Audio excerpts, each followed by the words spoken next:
If you think losing a spouse means you'll never find love again, think again. More widowed seniors than ever are breaking the so-called rules and doing something completely unexpected.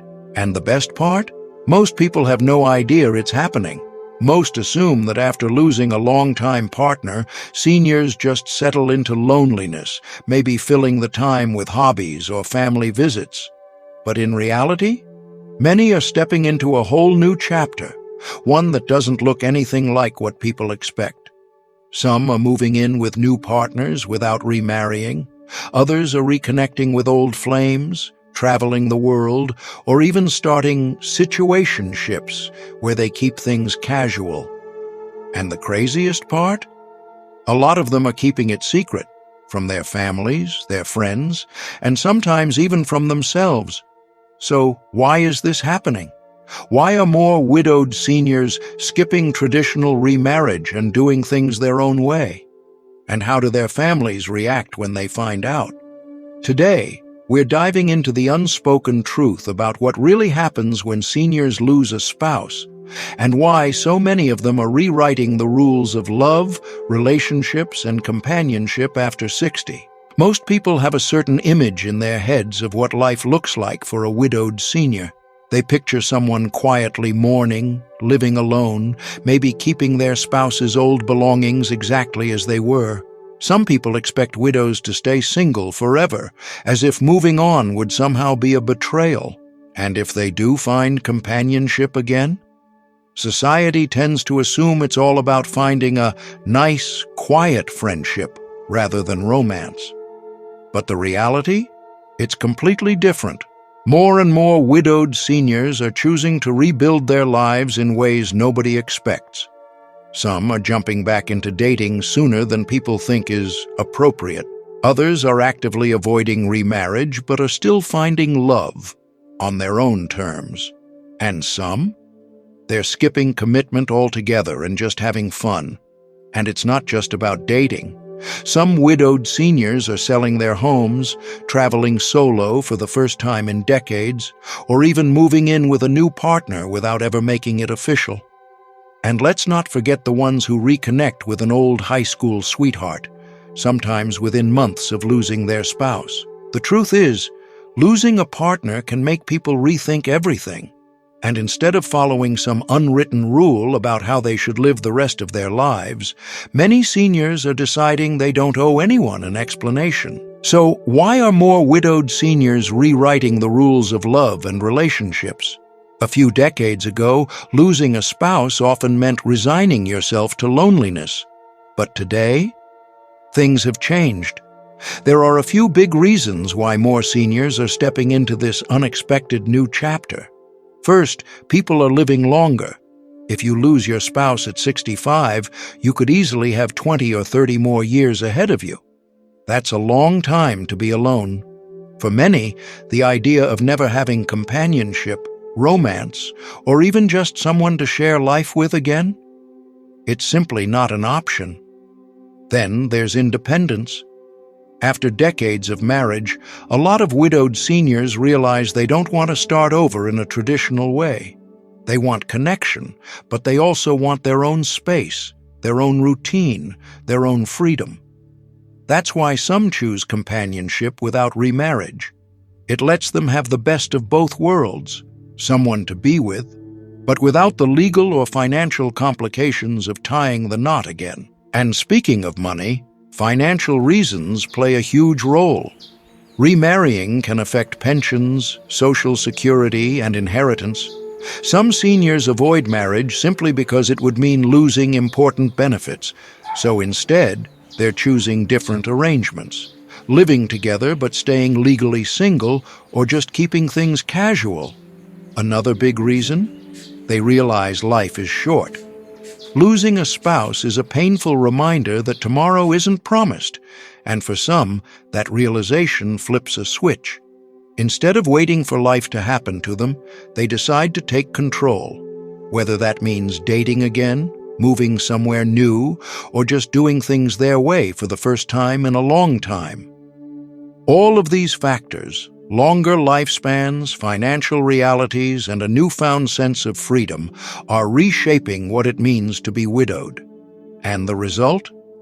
More seniors are skipping the traditional grief-to-loneliness pipeline and instead building lives that are surprising to just about everyone, except themselves. Here's what nobody tells you. Widowed seniors are getting into relationships without telling anyone. And we're not just talking about casual dating. Some are in full-blown secret relationships that their families, friends, or communities have no idea about. Why the secrecy? Well, for some, it's simple. They don't want to deal with the judgment. If they move on too soon, people talk. If they choose a relationship that doesn't fit the normal mold, like living together without getting married or keeping it casual, they worry about what their adult kids or longtime friends might say. Then there's another reality. Some seniors don't want to replace their late spouse, even though they still want companionship. They'll quietly date someone new, but refuse to call it a relationship. They'll meet up, spend time together, maybe even travel as a pair. But ask them if they're together, and they'll say, "Oh, we're just friends," even if they're definitely not just friends. And here's where things get even more interesting. More seniors than ever are choosing situationships, relationships without labels, without commitment, and without expectations beyond enjoying each other's company.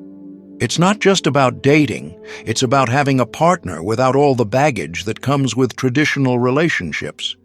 Then there's the rekindled old flames. A surprising number of widowed seniors are reconnecting with exes, childhood sweethearts, or long-lost friends who are also widowed. It makes sense. There's history, familiarity, and no awkward getting-to-know-you phase. But since this often happens fast, sometimes within months of losing a spouse, it's not something everyone wants to admit to. So, whether it's secret relationships, unofficial partnerships, or rekindled romances, one thing is clear. Widowed seniors aren't always following the script people expect. And some of them? They'd rather keep it that way. Here's where things get complicated. Widowed seniors aren't just keeping their relationships private for fun. Many are doing it to avoid drama with their families. Because when adult children find out that mom or dad has moved on, let's just say, not everyone is thrilled. Some families expect their widowed parent to stay single forever, almost like it's a way to honor the spouse they lost. They see moving on as a betrayal, especially if it happens too soon. But what exactly is too soon? 6 months? A year? 5 years? Nobody can agree, which is exactly why some seniors keep their love lives a secret. And then there's the money issue. If a widowed senior starts seeing someone new, some adult kids immediately start worrying about inheritance. They start asking questions like, "Is this person after my parents' money?" Or, "What happens to the family house if they get serious?" These conversations can get ugly fast. Moving on after losing a spouse isn't as simple as just finding someone new. For many widowed seniors, there's a whole mix of emotions: happiness, guilt, excitement, hesitation, and sometimes even regret. Some feel like they're doing something wrong by moving on. They wonder, does this mean I didn't love my spouse enough? Or, what would they think if they knew I was with someone else? Even if they've found happiness again, that lingering guilt can be hard to shake. Then there's the fear of judgment. Some seniors genuinely want to find companionship again, but they hold back because they don't want to be seen as disrespecting their late spouse's memory. They might hesitate to date publicly, avoid introducing their new partner to friends, or even downplay their relationship when asked about it. But here's the truth. There is no right way to move on. Some widowed seniors find love again quickly. Others wait years. Some never want to date again at all. And that's okay. For those who do move on, most say the same thing. They're not trying to replace the love they lost.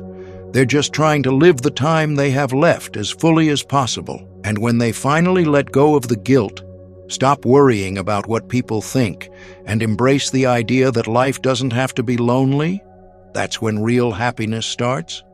At the end of the day, whether it's dating, companionship, casual relationships, or just new friendships, widowed seniors are finding ways to move forward in their own way. And if it makes them happy, that's all that matters.